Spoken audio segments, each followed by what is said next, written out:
Hi all, welcome back to my channel PSC facts. ഇന്ന് കഴിഞ്ഞ ക്ലാസ്സിൽ നമ്മൾ കറണ്ട് അഫേഴ്സിൻ്റെ 2024 ഫെബ്രുവരിയിലെ കറണ്ട് അഫേഴ്സ് ഫുൾ 2 വീഡിയോ ആയിട്ട് ചെയ്തിട്ടുണ്ടായിരുന്നു. അതുപോലെ ഇന്ന് നമ്മൾ ചെയ്യാൻ പോകുന്നത് ജനുവരി 2024 കറണ്ട് അഫേഴ്സാണ്. നമുക്ക് ആദ്യത്തെ ചോദ്യം നോക്കാം. ഇന്ത്യയിൽ ആദ്യമായി ഡിജിറ്റൽ സാക്ഷരത കൈവരിക്കുന്ന നഗരസഭ കൊട്ടാരക്കരയാണ്. കൊട്ടാരക്കരയാണ് ഇന്ത്യയിൽ ആദ്യമായിട്ട് ഡിജിറ്റൽ സാക്ഷരത കൈവരിക്കുന്ന നഗരസഭ. രണ്ടാമത്തെ ചോദ്യം നോക്കാം.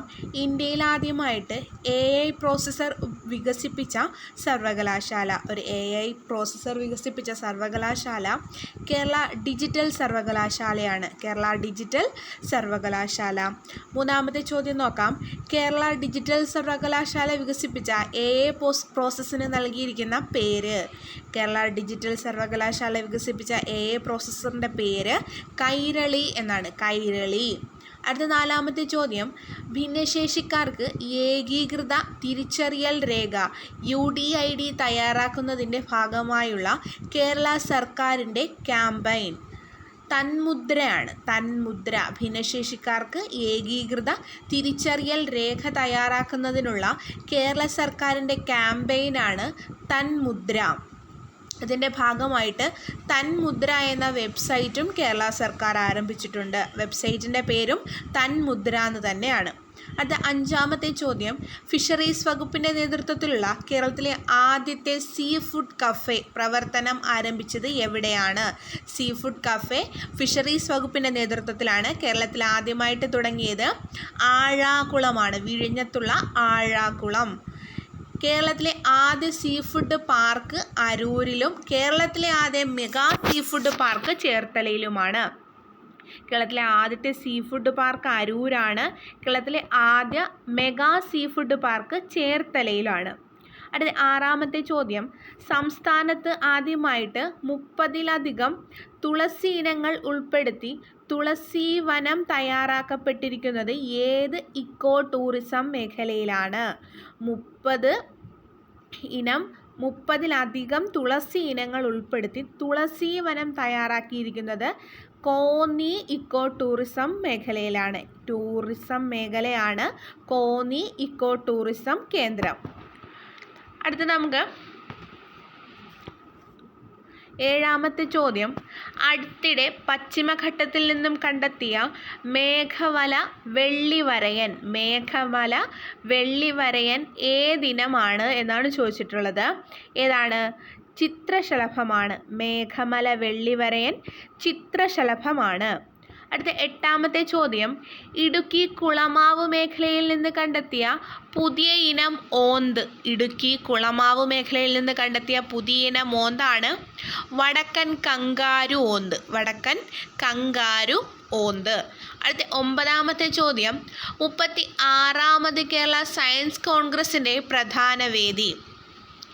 36ാമത് കേരള സയൻസ് കോൺഗ്രസിൻ്റെ വേദി കാസർഗോഡാണ്. കാസർഗോഡ്. അടുത്ത 10ാമത്തെ ചോദ്യം. ഇന്ത്യയിലെ ഏറ്റവും വലിയ ഡ്രൈ ഡോക്ക് 2024 ജനുവരിയിൽ പ്രധാനമന്ത്രി ഉദ്ഘാടനം ചെയ്തത് എവിടെയാണ്? കൊച്ചിയിലാണ്. കൊച്ചിയിൽ. അടുത്തത് 11ാമത്തെ ചോദ്യമാണ്. ദുരന്തമുഖങ്ങൾക്കിടയിൽ പെട്ടുപോകുന്ന ബധിരരും മൂകരുമായവരുമായി ആശയവിനിമയം നടത്തുന്നതിന് രക്ഷാപ്രവർത്തകർക്ക് ആംഗ്യഭാഷ പരിശീലനം നൽകുന്നതിനായി കേരള ദുരന്ത നിവാരണ അതോറിറ്റി ആരംഭിച്ച പദ്ധതിയുടെ പേര് പ്രാപ്യം എന്നാണ്. പ്രാപ്യം.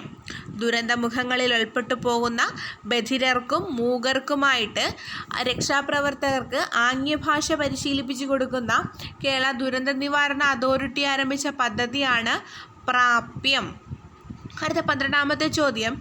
ഏത് പ്രസിദ്ധ സംഭവത്തിൻ്റെ 215ാം വാർഷികമാണ് 2024 ജനുവരിയിൽ ആചരിച്ചത്? ഏതാണ്? കുണ്ടറ വിളംബരമാണ്. കുണ്ടറ വിളംബരം. അടുത്ത 13ാമത്തെ ചോദ്യം. 2024 ജനുവരിയിൽ അന്തരിച്ച കൊട്ടാരക്കര ഭദ്ര ഏത് കലാമേഖലയിൽ പ്രസിദ്ധയാണ്? കൊട്ടാരക്കര ഭദ്ര കഥകളിയാണ്, കഥകളി. അടുത്ത 14ാമത്തെ ചോദ്യം, ആദിവാസികൾ മാത്രം അഭിനയിച്ച ലോകത്തിലെ ആദ്യ ചലച്ചിത്രം ധബാരി ക്യൂരുവി സംവിധാനം ചെയ്തത് ആരാണ്? ധബാരി ക്യൂരുവി സംവിധാനം ചെയ്തത് പ്രിയനന്ദനാണ്, പ്രിയനന്ദൻ. ഈ ചിത്രം പൂർണ്ണമായും ഗോത്രവർഗ ഭാഷയായ ഇരുളയിലാണ് നിർമ്മിച്ചിട്ടുള്ളത്, ഇരുള. പ്രിയനന്ദനാണ് സംവിധാനം ചെയ്തിരിക്കുന്നത്. ഭാഷ പൂർണ്ണമായിട്ടും ഇരുളയിലാണ്, ഇരുള. അടുത്ത 15ാമത്തെ ചോദ്യം, സംവിധായകൻ സുസ്മേഷ് ചന്ദ്രോത്തിൻ്റെ നളിനകാന്തി എന്ന ചലച്ചിത്രം മലയാളത്തിലെ ഏത് സാഹിത്യകാരൻ്റെ ജീവിതകഥയെ ആസ്പദമാക്കിയിട്ടുള്ളതാണ്? നളിനകാന്തി ആരുടേതാണ്? ടി പത്മനാഭൻ്റേതാണ്, ടി പത്മനാഭൻ. കേരളത്തിലെ പ്രസിദ്ധ ചിത്രകാരിയായിരുന്ന ടി കെ പത്മിനിയുടെ ജീവിതകഥയെ ആസ്പദമാക്കി പത്മിനി എന്ന ചിത്രം മുൻപ് സംവിധാനം ചെയ്തത് സുസ്മേഷ് ചന്ദ്രോത്താണ്. അതും എക്സ്ട്രാ പോയിന്റ് ആയിട്ട് ഓർത്തിരിക്കാം. അടുത്ത 16ാമത്തെ ചോദ്യം, മോഹൻലാൽ അഭിനയ കലയിലെ ഇതിഹാസം എന്ന കൃതിയുടെ രചയിതാവ്? മോഹൻലാൽ അഭിനയ കലയിലെ ഇതിഹാസം കൃതി രചിച്ചത് പ്രൊഫസർ എം കെ സാനു ആണ്, പ്രൊഫസർ എം കെ സാനു. അടുത്ത 17ാമത്തെ ചോദ്യം, 2023-24 എം കെ സാനു പുരസ്കാരത്തിന് അർഹനായത്? എം ഡി വാസുദേവൻ നായരാണ്. എം കെ സാനു പുരസ്കാരത്തിന് 2023-24 അർഹനായത് എം ഡി വാസുദേവൻ നായരാണ്. 18ാമത്തെ ചോദ്യം, നാരകങ്ങളുടെ ഉപമ എന്ന ചെറുകഥാ സമാഹാരം രചിച്ചത്? നാരകങ്ങളുടെ ഉപമ എന്ന ചെറുകഥാ സമാഹാരം രചിച്ചത് സന്തോഷ് കുമാറാണ്, ഈ സന്തോഷ് കുമാർ. വൈക്കം മുഹമ്മദ് ബഷീർ സ്മാരക ട്രസ്റ്റ് ഉൾപ്പെടുത്തിയിട്ടുള്ള 16ാമത് ബഷീർ പുരസ്കാരത്തിന് ഈ സന്തോഷ് കുമാറിനെ അർഹനാക്കിയത് നാരകങ്ങളുടെ ഉപമ എന്ന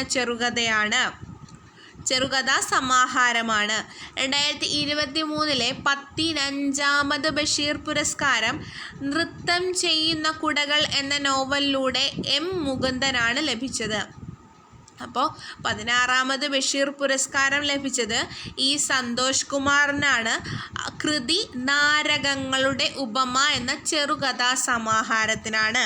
അപ്പം നാരകങ്ങളുടെ ഉപമ എന്ന ചെറുകഥാ സമാഹാരം രചിച്ചത് ഈ സന്തോഷ് കുമാറാണ്.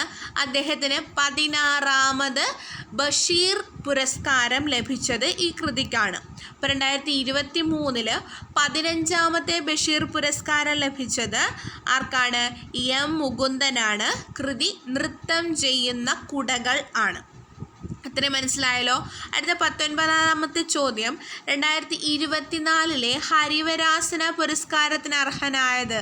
2024 ഹരിവരാസന പുരസ്കാരത്തിന് അർഹനായത് ആര് എന്നാണ് ചോദ്യം.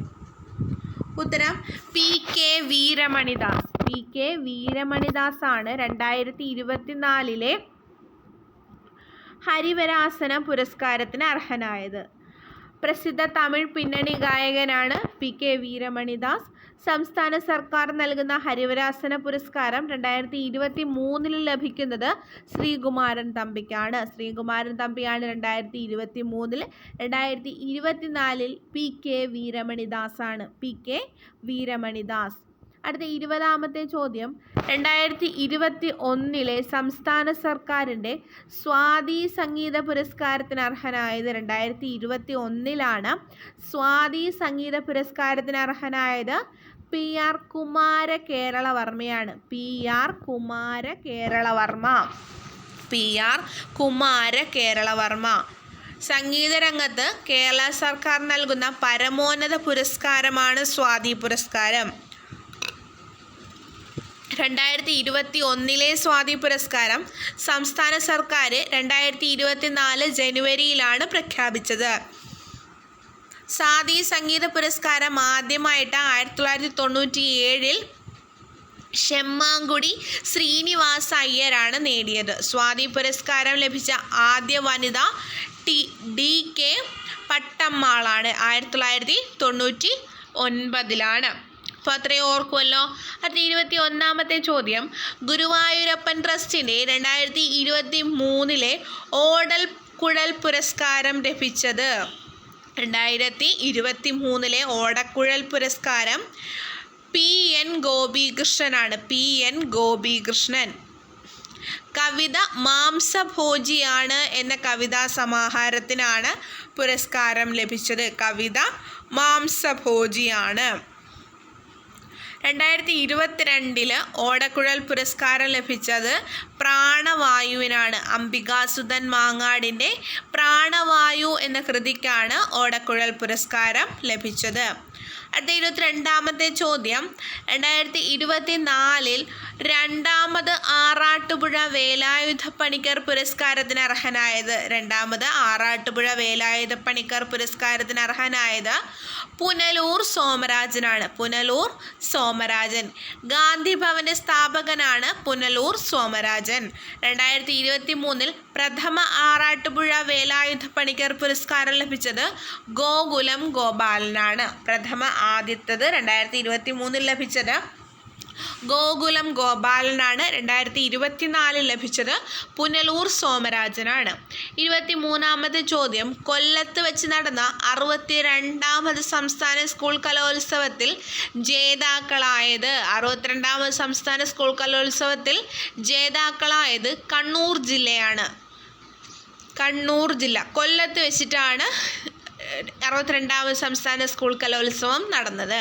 24ാമത്തെ ചോദ്യം, മഹാരാഷ്ട്രയിൽ വെച്ച് നടന്ന 2023 ദേശീയ സ്കൂൾ അത്ലറ്റിക് മീറ്റിൽ കിരീടം നേടിയത് കേരളമാണ്. മഹാരാഷ്ട്രയിൽ വെച്ച് നടന്ന 2023 ദേശീയ സ്കൂൾ അത്ലറ്റിക് മീറ്റിൽ കിരീടം നേടിയത് കേരളമാണ്. അടുത്ത 2024 രാജ്യാന്തര കായിക ഉച്ചകോടിയുടെ ഭാഗമായിട്ട് എല്ലാവർക്കും കായികക്ഷമത എന്ന ലക്ഷ്യത്തോടെ കേരളത്തിൽ സംഘടിപ്പിച്ച പരിപാടി K-Walk. 2024 രാജ്യാന്തര കായിക ഉച്ചകോടിയുടെ ഭാഗമായിട്ട് എല്ലാവർക്കും കായികക്ഷമത എന്ന ലക്ഷ്യത്തോടു കൂടി കേരളത്തിൽ സംഘടിപ്പിച്ച പരിപാടിയാണ് K-Walk. ഇന്ത്യയിൽ ആദ്യമായി രാജ്യാന്തര കായിക ഉച്ചകോടി സംഘടിപ്പിച്ച സംസ്ഥാനം കേരളമാണ്. തിരുവനന്തപുരത്ത് കാര്യവട്ടം സ്പോർട്സ് ഹബ്ബിൽ ഈ പരിപാടി ഉദ്ഘാടനം ചെയ്തത് മുഖ്യമന്ത്രിയാണ് K-Walk പദ്ധതി ഉദ്ഘാടനം ചെയ്തത്.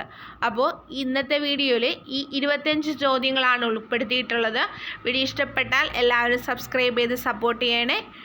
അപ്പോൾ ഇത് ഞാൻ എനിക്ക് കിട്ടിയ ഒരു സോഴ്സിൽ നിന്നുള്ള നോട്ടാണ്. അപ്പോൾ അത് ഞാൻ നിങ്ങളിലേക്ക് ഷെയർ ചെയ്യുന്നു എന്ന് മാത്രമേ ഉള്ളൂ. അപ്പോൾ വീഡിയോ ഇഷ്ടപ്പെട്ടാൽ എല്ലാവരും ഒന്ന് സപ്പോർട്ട് ചെയ്യണേ. അപ്പോൾ അടുത്തൊരു വീഡിയോ ആയിട്ട് വരാം. ഇതിൻ്റെ ബാലൻസ് പാർട്ട് 2 ആയിട്ട് വരാം. താങ്ക്